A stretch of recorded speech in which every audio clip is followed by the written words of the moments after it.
Welcome back to the Brothers Grim Dark and another army focus today. So the Space Marine Codex has dropped and we thought what better than to talk about our own Special Marines. Yeah, our custom house Special Marines that Rowan and I worked on together. The first real project I don't think we've ever done an army together before. No, really. We sort of dabbled a little bit helping out with Dean. You did one model and I did a couple of units, but this was very much pretty much a 50-50 split in terms of workload.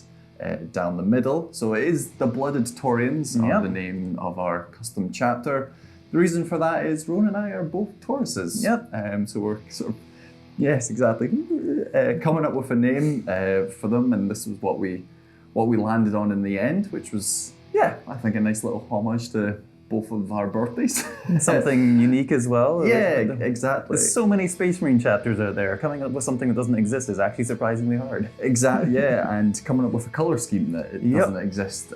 So I sort of had, similar to the Necrons, when Dean painted those, I sort of came up with an idea-ish of how I wanted them to look with this sort of patchwork colour scheme, mostly in the sort of ionized copper sort of colours, but then as you build up the ranks, you get more and more of your specific wing colourings on your armour.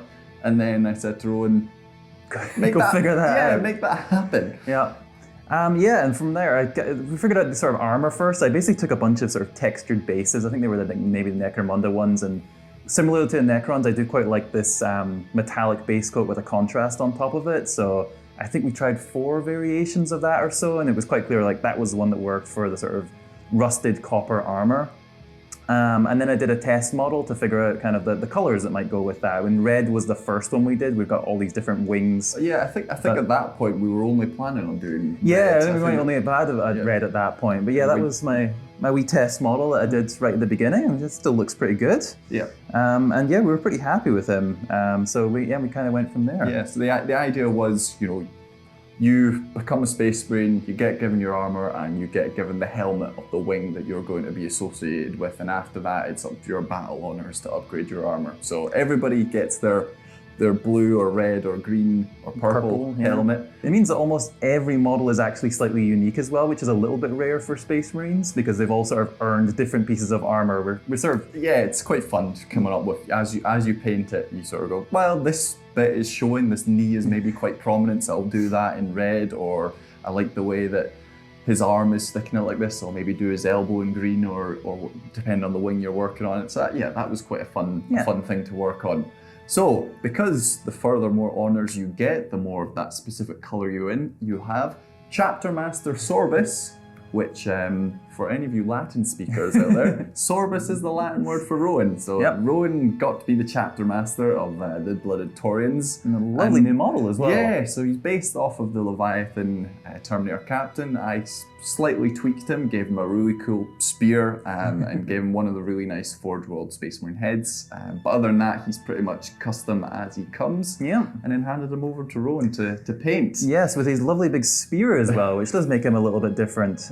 It's something I've been playing around with the characters, is to paint their armor slightly differently than some of the other ones. This kind of started out weirdly with the Librarian, because Librarians, I do like that sort of classic blue look for the Librarian, but he was part of the Green Wing. So I had this kind of weird thing where he was going to get blue armor, but he was going to be part of the Green Wing. So I started doing a more sort of non-metallic metal-ish style for the character armor, so that they can still fit in with whatever wing they are, but have a kind of unique look for that. And that carried over to both like the Apothecary and the Tech Marine as well.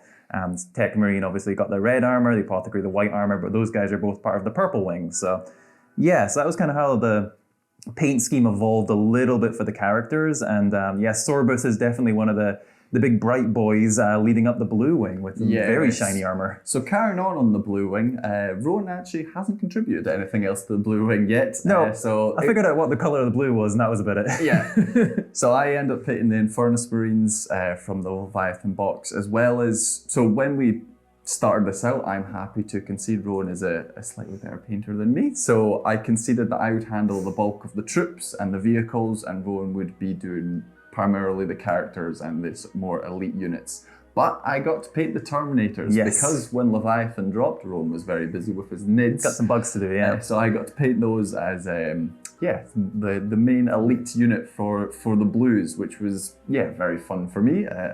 Really like the new Terminator kit. It's a good one. And then we've got a Redemptor, which I also painted for them, and a Drop Pod, which I'm really excited to get into a game and stick some Infernus. Primaris and Drop Pods, it's a thing. It's stick great. some Infernus Marines in there, and maybe down the line, I think Rowan's quite keen to add in some veterans. Yeah, the Sterngard veterans. So I think having some Infernus Marines and Sterngard veterans dropping in a Drop Pod would be quite cool. Yep. So that's the blue wing. It's the smallest wing at the moment, but as we say, we've got some plans to add in some. They got the Chapter Master and the Terminator, so they're still feeling pretty good about themselves. Yeah, extra units in there down the line, but and maybe even a chaplain at some point. So. Yes. Yeah, so that's the only wing that has one character at the moment. We move on to the red wing, which sees me paint one of my two characters I have done for the Taureans. It is Captain Tillian, who you've probably seen in many games so far. He's a regular, yeah. So Tillian isn't quite the Latin word for Linden, it's Tilia.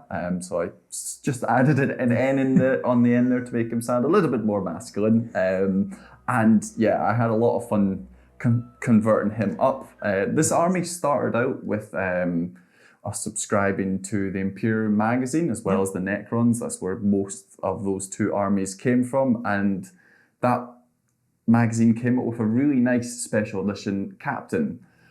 But I had something slightly different in mind that I wanted to do for Tillian, so we'll get to the captain in a minute, but I wanted Tillian to embrace my Scottishness and give Tillian a huge broadsword. A big claymore, power claymore. Yeah, which I sourced from my buddy Orange Paints, who's my fellow Iandan buddy, but he has a really nice Sisters of Battle army that he's working, not Sisters of Battle, what are they called now?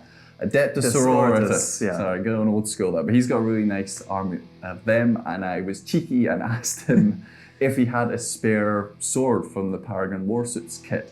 And he did, and very kindly sent that to me. So shout out to him and go check out his Instagram. He's a really, really nice painter, and yes, my Iandan buddy. Once I had the sword in place, I wanted to do a really nice striding forward sort of pose, and the Black Templars. He's just he's the sword brethren from the, what are they called? Another veteran. No, it's not from that kit, it's from the Initiates. Oh, is it? It's from the General, but he's the one sword brethren from that kit. And that was mostly, I did take the head from that limited edition. Got you somewhere. Captain model, so he got that, but other than that, he's basically those two kits. And I wasn't going to hand over Tillian to Rowan. I wanted to paint him, so I got him done. But then Rowan paid the other character for the combat core. The company champion at the moment. He was quite fun. He's another limited edition model. Although not anymore. Not anymore. He was a limited edition. Now he's less limited apparently. Although weirdly doesn't have rules himself. I haven't actually looked at the codex No, I don't think so. I think you can only take him as the command squad now. But he's a cool guy with a big sword, and he was another fun one to paint. I tried something a little bit different with his sword as well to make him stand out a little bit from the rest of the Blade Guard while still being in the same sort of color scheme. And also did the Blade Guard, speaking of them, for that group as well, which was, again, try to do something a little bit different with the power swords than you maybe usually see. And that's where the special company champion, he's been demoted a little bit to just the leader of the Blade Guard, but he does have 5 buddies following around now, so 2 squads of 3. Or a big squad of 6. So we've got a good chunk of Blade Guard there. So I feel like Tillian is well represented and has a good set of bodyguards to help him out. Yeah, and along with that wing, I picked up 2 units of 5 Assault Intercessors and 3 Impulsors to get our combat core into combat nice and quick. Then we have the Scout Corps, which is mainly 2 units of 5 Infiltrators, the monopose ones, but I think they're really nice. They were the first things that I painted, I think, or maybe it was the Assault Intercessors. Can't remember. It was a wee while ago. They might have been the first ones.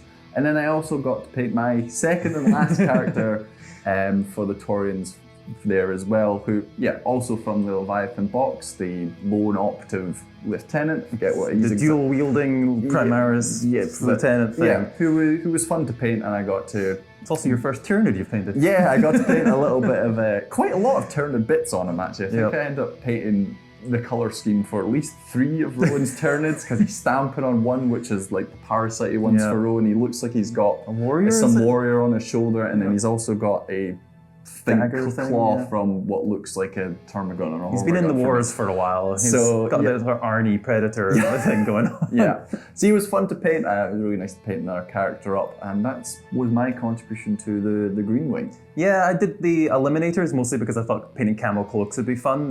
I think you had the inspiration for those. I think was sort of Return of the Jedi, Star Wars cloaks. I think was kind of what we were going for there.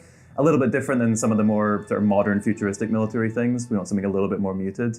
And yeah, I think that works really well. And as I said, painting the Primaris, I think he was the first character I did. I think so, yeah. And that's kind of where that really metallic look came from, because I really like that for Psychers in general, looking like their armor's kind of powered up a little bit, like some of that energy's coming through. And that's kind of carried over to some of the other units.